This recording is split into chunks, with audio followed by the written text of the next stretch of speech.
Hello दोस्तों, कैसे हैं। स्वागत है आप सबों का थिंक सैंग्विन के ऑनलाइन क्लासेस में। दोस्तों, आज की इस वीडियो में हम लोग बात करने वाले हैं कि एनडीए के लिए हम लोग मॉक टेस्ट कैसे दें, कहां से दें, मॉक टेस्ट देना जरूरी है, मॉक टेस्ट क्यों दें, इन सभी बातों को हम लोग आज चर्चा करेंगे। तो आज का हमारा डीप कंसर्न किस पे होगा? मॉक टेस्ट पे। ठीक है, मॉक टेस्ट पे हमारा पूरा फोकस होगा। We will be focus on mock test and उसके बाद हम लोग पता करेंगे कि मॉक टेस्ट क्यों इतना इंपॉर्टेंट है, क्यों इसको हम लोग इतना इंपॉर्टेंस देते हैं और बहुत लोग इसे क्यों नहीं अटेम्प्ट करना चाहते। मैं आपको एक बात बताता हूं, जनरल सा व्यू। देखिए, आप एग्जाम के लिए तैयारी करते हैं तो आपको एक टीचर की आवश्यकता होती है, जैसे कि हम लोग को भी आवश्यकता होती है। आपका गाइडर किस तरह से भी हो सकता है, बस वो उस एग्जाम का उसको एक्सपीरियंस होना चाहिए, वो एग्जाम अटेम्प्ट किया होना चाहिए। ठीक है, ओके। तो अब यहां पर बात करेंगे कि एनडीए का मॉक टेस्ट देना क्यों जरूरी है। सबसे पहले ये बात करेंगे। देखिए, आप कितना भी बुक पढ़ लो, ठीक है, उससे कोई मतलब नहीं निकलता। ठीक है, आप इंग्लिश बेस्ड पे बहुत सारा बुक पढ़ लो, आप मैथ पे भी बहुत सारा बुक पढ़ लो। ठीक है, गेट पेपर में इंग्लिश होता है और उसके साथ साथ हिस्ट्री ज्योग्राफी होता है, उस पर आप बहुत सारा बुक पढ़ लो तो आपको वहां से कुछ नहीं मिलने वाला। ठीक है, आप उस बुक को कितना बार भी पढ़ो तब पर भी आपको एग्जाम में मार्किंग यानी मार्क्स ज्यादा उठाने के लिए आपको मॉक टेस्ट से गुजरना ही होगा। तो मॉक टेस्ट क्यों दे, ये मेरा प्रश्न था। मॉक टेस्ट आपको इसलिए देना है क्योंकि ये एनडीए का एग्जाम है और ये एग्जाम यूपीएससी के द्वारा कंडक्ट कराई जाती है। ठीक है, आपने जो बुक पढ़ा है वो अच्छी बात है, आपने बुक पढ़ा, आपने बार बार बुक पढ़ा, लेकिन उससे बेहतर बात यह है कि मॉक टेस्ट देने के बाद आपका क्या होगा कि स्पीड के साथ साथ आपका सारा चीज मेंटेन होगा। ठीक है, जैसे कि आप किस चीज में कमजोर है, कौन पक्ष आपका कमजोर है। ठीक है, आपका मॉक टेस्ट क्यों देने की बात हो रही है, तो उसमें कौन कौन पक्ष में आप वीक है, ठीक है, फीबल है, कौन कौन ऐसा पक्ष है जहां पर आप स्ट्रांग है। ठीक है, अच्छा, कौन कौन ऐसा पक्ष है जहां पर आप पावरफुल है। ठीक है, कौन ऐसा पक्ष है जहां पर आप फुलिशनेस बार बार अटेम्प्ट करते हैं, आप ठीक वही लेजी वाला काम करते हैं। ठीक है, ये सारा चीज आप बुक पढ़ के नहीं पता कर सकते। आप बुक पढ़िए, 2 बार 3 बार पढ़िए, आपको ऐसा लगेगा कि मुझे सब याद ही है, लेकिन आपको सिर्फ उसमें सर्टेन टाइप का क्वेश्चन मिलेगा। लेकिन जब मॉक टेस्ट आप दीजिएगा तो उसमें आपको अलग अलग तरह का क्वेश्चन मिलेगा और उससे आपको यह पता चलेगा अरे ये भी सोचना था। ठीक है, तो आप मॉक टेस्ट क्यों दे, उसमें क्या क्या बातें इंक्लूड होती है कि आपका कौन सा कमजोर पक्ष है वो निकल के आएगा।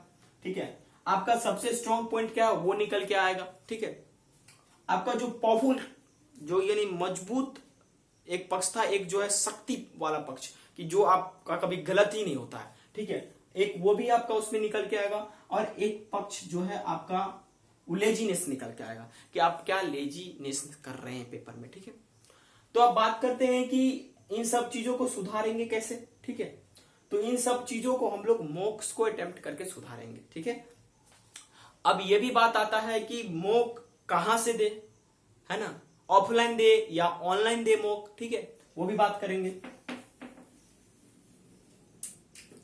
देखिए, ऑफलाइन वर्सेस ऑनलाइन को पहले समझते हैं। ठीक है,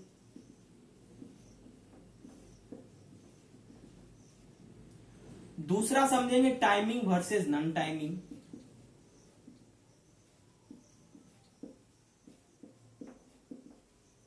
तीसरा ये भी समझेंगे कि हम लोग रिलेवेंट मॉक दे या जो रिलेटेड मॉक है वो दे वर्सेस अनरिलेटेड मॉक।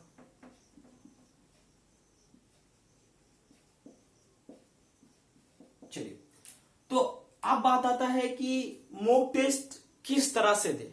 ठीक है, हम सारी चीजों पर बात करेंगे। पहले मैंने आपको बताया मॉक टेस्ट क्यों दे, अभी बता रहा हूं मॉक टेस्ट कैसे दे, कैसे बेनिफिशियल होगा, और उसके बाद बताऊंगा मॉक टेस्ट कहां से दे, फ्री में, बिना पैसा कमाए हुए। ठीक है, और उसके बाद हम लोग चर्चा करेंगे कि मॉक टेस्ट का एनालिसिस क्यों इंपॉर्टेंट है। ठीक है, अब बात करती ऑफलाइन वर्सेस ऑनलाइन। ठीक है, देखिए, आपका मोड ऑफ कंडक्ट, जो एग्जाम का मोड ऑफ कंडक्ट है वो किस तरह से, ऑफलाइन। ठीक है, बात सही है, ऑफलाइन है, तो आप ऑनलाइन टेस्ट देने से आपको क्या बेनिफिट मिलेगा। ऑनलाइन देखिए, आप कहिएगा कि नॉलेज लेना है, नॉलेज लेने के लिए तो हम ऑनलाइन भी से ले सकते हैं, लेकिन एक सिंपल सा कहावत है कि आपका सबकॉन्शियस माइंड जो चीज को एक्सेप्ट कर लेता है, ठीक है, उसी पे लगातार काम करते रहता है, ठीक है। तो अब प्रश्न बनता है कि भाई ऑफलाइन टेस्ट देना बेहतर है या ऑनलाइन टेस्ट देना बेहतर है। अगर आप मेरे ओपिनियन से चलिएगा, if you go through my opinion, तो आपको मैं क्या बताऊंगा या क्या सजेस्ट करूंगा, मैं आपको सजेस्ट करूंगा कि यू शुड गो थ्रू कहां से, ऑफलाइन टेस्ट। आपको ऑफलाइन से जाना चाहिए, ऑनलाइन टेस्ट आपको अटेम्प्ट नहीं करना चाहिए, ठीक है, मेरा मानना है। लेकिन आप अपने चॉइस के अनुसार, आपको जैसा पसंद हो, किसी के चॉइस को तो कोई रोक नहीं सकता, लेकिन मैं ऑफलाइन, अब मैं ये बताऊंगा कि ऑफलाइन ही मैं क्या आपको सजेस्ट करूंगा, ठीक है। मैं आपको शुरू में भी बताया था कि आपका मोड ऑफ कंडक्ट एग्जाम का ऑफलाइन, ठीक है, इसलिए कोशिश रखें कि आप पेन और पेपर के साथ ज्यादा कनेक्शन बना कर रखें, ठीक है, कि आपको क्वेश्चन उस तरह का देखना, आपका दिमाग उस चीज के प्रति पूरा एक्साइटेड हो जाएगा, ठीक है, कि हाँ मुझे ये करना है, ठीक है। तो ऑफलाइन मुझे लगता है कि बेहतर होगा ऑनलाइन के अपेक्षा में, तो मुझे ये सही लगता है, ये मुझे उतना सही लगता है एनडीए के मॉक टेस्ट के लिए, ठीक है। ओके, मैं अभी भी कर रहा हूँ आपके प्रेफरेंस पे, चॉइस पे, आप जैसा चाहे, लेकिन मेरे अनुसार से आप चलिएगा तो आप ऑफलाइन ही टेस्ट दे, बहुत अच्छा रहेगा, ठीक है, आपके लिए।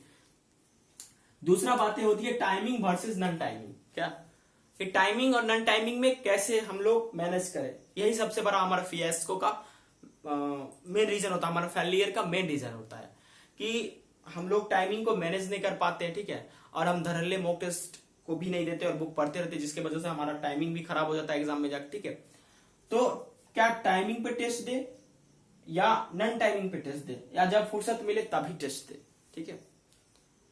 देखिए वो बातें अलग केस है, जब फुर्सत मिले तभी टेस्ट दे, लेकिन मैं आपको सजेस्ट करूंगा कि आप नॉन टाइमिंग टेस्ट ना दे तो बेहतर है, ठीक है। मैंने कई टॉपर्स के इंटरव्यू देखा, इवन मैंने बहुत सारे टॉपर्स का इंटरव्यू देखा, टॉपर्स टॉप किए तो इसका मतलब उनमें कुछ अच्छे क्वालिटीज रहेंगे जिन्हें आपको अपनाना है, उन्हीं के पाथ पे नहीं चलना है, लेकिन वो जो क्वालिटीज है उनमें वो आप अपना सकते हैं कि वो क्या क्या चीज बता रहे हैं, जो मिस्टेक मैं कर रहा हूं उसे इंप्रूव कर सकता हूं, ठीक है।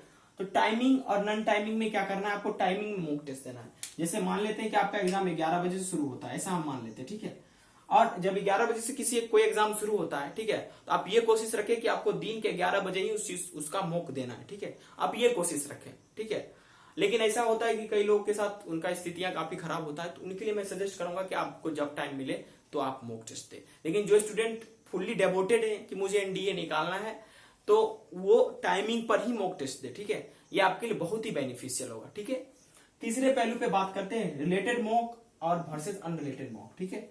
देखिए हमारे मार्केट में जो है ना काफी अनरिलेटेड मॉक्स भी आ चुके हैं, मैंने कई बार देखा जो अननेसेसरी चीज होती है, उसमें जेईई मेंस एडवांस का मैथ का क्वेश्चन डाल दिया जाता है, इंग्लिश में बैंक पीओ का क्वेश्चन डाल दिया जाता है। तो ये भाई एनडीए का एग्जाम आपका तार्किक शक्ति चेक करता है, ठीक है, कि आप कितना सोच सकते हैं, आपका रीजनिंग एबिलिटी कितना है, ठीक है। ये जेईई मेंस और एडवांस की तरह भारी नहीं होता, ठीक है। तो आप जो अगर तैयारी करते हैं जेईई मेंस और एडवांस की तो अच्छी बात है, लेकिन अगर आप फुल्ली डिवोटेड है एनडीए की तैयारी के प्रति, तो आप जो है मैथ का भी अगर मॉक लगाए तो आप जेईई का मॉक ना लगाए तो बेहतर होगा, ठीक है, क्योंकि उसके क्वेश्चन लेवल और एनडीए क्वेश्चन लेवल में जमीन और आसमान का फर्क रहता है। तो आपका जो लेवल रहेगा आप उसी तरह से वहां पर परफॉर्म करिएगा, ठीक है। अब बात आता है कि रिलेटेड मॉक दे या अनरिलेटेड मॉक दे। मैंने अभी बताया कि रिलेटेड मॉक क्या होता है, अनरिलेटेड मॉक क्या होता है। रिलेटेड मॉक में कौन आता है और रिलेटेड मॉक में क्या आता है, मैं वो भी चर्चा करूंगा, ठीक है। इसको हम इरेज करते, शायद आपको समझ में आया होगा क्या मैं क्या बताना चाह रहा हूं आप लोगों को, ठीक है।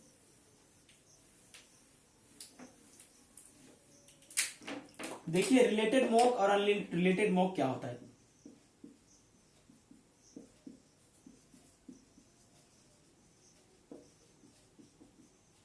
रिलेटेड मॉक का मैं कई लिस्ट बनाता हूं आपको, रिलेटेड मॉक का मैं 3 लिस्ट बनाऊंगा, ठीक है। उस तीनों लिस्ट के अकॉर्डिंग आपको काम करना है, ठीक है। सबसे पहला बात है कि आपका जब प्रिपरेशन खत्म हो जाता है तो एटलीस्ट आप कम से कम 50 से 60 मॉक लगाए, ठीक है, कम से कम 50 से 60 मॉक, अगर अच्छा नंबर चाहते हैं तो 50 से 60 मॉक्स, ठीक है। अगर हम 50 से 60 मॉक्स लगाएंगे, भाई बोल तो दिया 50 से 60 मॉक्स, लेकिन लाए कहां से वो हम आगे चर्चा करेंगे, ठीक है। रिलेटेड मॉक में आ गया यूपीएससी, एनडीए,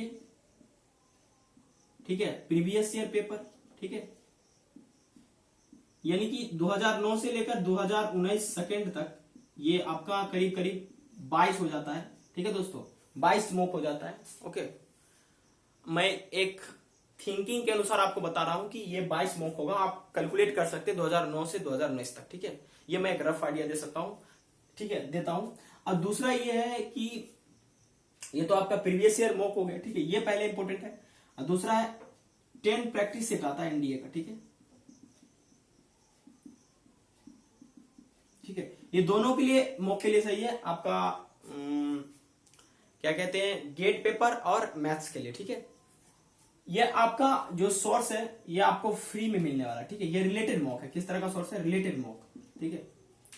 अनरिलेटेड मॉक क्या होता है दोस्तों, तो प्रीवियस ईयर जेई का अटेम्प्ट करना, जो कि बिल्कुल गलत बात है, ठीक है। ओके, आपको करना ही नहीं चाहिए। मैं आपको सजेस्ट करता हूं कि आप अगर जेई की तैयारी कर रहे हैं तो आपके लिए बहुत अच्छी बात है, आप अटेम्प्ट करिए, ठीक है, क्योंकि आपको वहां भी देखना और यहां भी देखना है। लेकिन मैं आपको सजेस्ट करूंगा कि यहाँ पर जेई के मैथ्स को नहीं बनाना है। जेई के मैथ्स और इसमें बहुत अंतर है, आपको यहाँ पर प्लेंटी ऑफ टाइम, बहुत सारा टाइम है, आप उसमें मैथ डील कर सकते हैं, ठीक है। तो आप ये अटेम्प्ट ना करें तो बेहतर होगा आपके लिए। आपके पास जो बुक है वहां से मॉक करें, आप पहले प्रीवियस ईयर का सारा मॉक कर ले। मैथ्स के लिए तो प्रीवियस ईयर जितना बार बना लो, ठीक है। मैं तो कहता हूं मैथ्स के मॉक के लिए आप प्रीवियस ईयर जितना बार बना लो, ठीक है, ये आपके लिए बेहतर होगा, ठीक है। ये सारा चीज था कि रिलेटेड मॉक्स क्या होता है, अनरिलेटेड मॉक्स क्या होता है, ठीक है। अब दूसरा एक और रिलेटेड मॉक्स का होता है, जैसे कि आप गेट के पेपर में अगर बात करो तो आपको कहीं ना कहीं मॉक्स लगातार देते रहना, ठीक है। तो आप गेट के पेपर के मैथ के लिए तो आपको इसका मैथ, एनडीए का मैथ और अलग कॉम्पिटिटिव एग्जामिनेशन का मैथ में काफी जमीन आसमान का फर्क होता है। तो इसके लिए आपको लिमिटेड सोर्स ही मिलेगा, जैसे प्रीवियस ईयर का पेपर बस, और 10 प्रैक्टिस एनडीए का, और कोई जैसे इंस्टीट्यूट वगैरह होता है उसका मॉक टेस्ट वगैरह वो होता है, ठीक है। लेकिन आप जब गेट के पेपर में जाइएगा तो गेट के पेपर में आपका 3 सेक्शन है, ठीक है। 3 सेक्शन में इंग्लिश का फर्स्ट सेक्शन है जिसमें 50 क्वेश्चन है। अगर 50 में आप 40 भी सही कर लेते हैं ना मॉक्स के थ्रू, मॉक देते देते लगातार एग्जाम में, तो आपके लिए बहुत बेनिफिशियल होगा। आपको 8 सब्जेक्ट पे ज्यादा माथा पच्ची नहीं करना होगा, ठीक है। लेकिन 8 सब्जेक्ट भी इंपॉर्टेंट है, क्योंकि जब एसएसबी इंटरव्यू में आप जाइएगा तो वहां पर आपको वुमेन एम्पावरमेंट, कश्मीर इशूज, इस पे आपको डिबेट करना होगा, ठीक है। तो वो अलग की बातें हैं। तो यहां पर हम बात अभी करेंगे कि जो रिलेटेड मॉक्स था वो आपने समझ लिया। अब रिलेशन हम इस मॉक को और दूसरे कॉम्पिटिटिव एग्जाम से रिलेट करते हैं। जैसे इंग्लिश का 50 क्वेश्चन और एससीआर में लगभग 60 क्वेश्चन इंग्लिश के पूछे जाते हैं, ठीक है। तो आप क्या कर सकते हैं, शुरुआती दौर में आपको जब लग रहा है हाँ मैंने पूरा प्रिपरेशन कर लिया, तो एससीआरए का मॉक आप अटेम्प्ट कर सकते हैं इंग्लिश का, ठीक है, जो कि एग्जाम बंद हो चुका है एससीआरए का, ठीक है। इंग्लिश मॉक, इंग्लिश टेस्ट का क्वेश्चन प्रीवियस ईयर का, ठीक है। 3-4 साल तो निश्चित रूप से आपको 5 साल मिलेगा, ठीक है। आप इसको इंटरनेट से डाउनलोड कर सकते हैं, ठीक है, तो वहां से आप कर सकते हैं। तो ये सारा चीज मैंने डिस्कस किया, ठीक है। अब हम बात करेंगे रिसोर्सेस, जो कि बात नहीं किया जाता कि कहां से ले, ठीक है, क्योंकि बहुत लोग चर्चा करते हैं मॉक्स को अटेम्प्ट कैसे करें, लेकिन रिसोर्सेस किधर से मॉक आएगा वो पता करना है, ठीक है।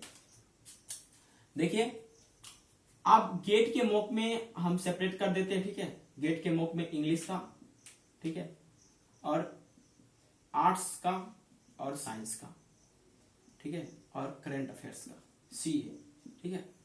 आपको सेपरेट मॉक लगाना है। आपको क्या करना है, इंग्लिश के अलग मॉक लगाना और इन तीनों चीज को मिला के एक अलग मॉक लगाना है, ठीक है, ओके।